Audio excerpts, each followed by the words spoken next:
Nessuna marcia indietro, anzi è ferma sulle proprie decisioni la dirigente scolastica che ha firmato la direttiva sicurezza.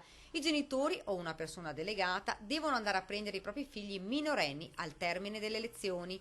Non possono assolutamente uscire da soli nemmeno se abitano a pochi metri. Il motivo lo spiega direttamente la dirigente Alessandra Fusaro. Attualmente la responsabilità di tipo contrattuale sia in capo a me come dirigente scolastico e al docente dell'ultima ora. Essendo in capo a me, dal punto di vista, quindi ripeto, contrattuale, è necessario che il genitore al cancello mi recuperi il figlio, in modo che anche la scuola, lo Stato e i docenti dell'ultima ora siano tutelati dal punto di vista giuridico. Fino a quando non uscirà la legge che consentirà ai genitori di sollevare la scuola dalle responsabilità previste dal Codice Civile, non potrò, dice, consentire ai minori di 14 anni di tornare a casa se non accompagnati.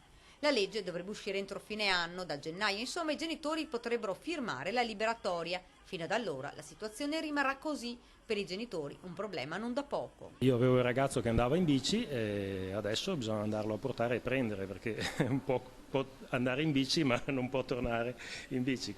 Poi aggiunge: Qua alla Sarto in particolare mi risulta che c'è un problema di traffico che si crea al momento dell'uscita che è un disastro, quindi anche il pericolo, no? Perché più macchine ci sono, più movimento, quindi i ragazzi una volta fuori dai cancelli se attraversano la strada, insomma un casino. E la vicenda della tredicenne è finita anche sui social, ma la dirigente avverte il genitore. È stato avvisato quasi quotidianamente che deve venire a prendere la figlia. Se così non fosse, Continuerò a fare la segnalazione alle forze dell'ordine, chiaramente, come pubblico ufficiale sono tenuta a rispettare la legge.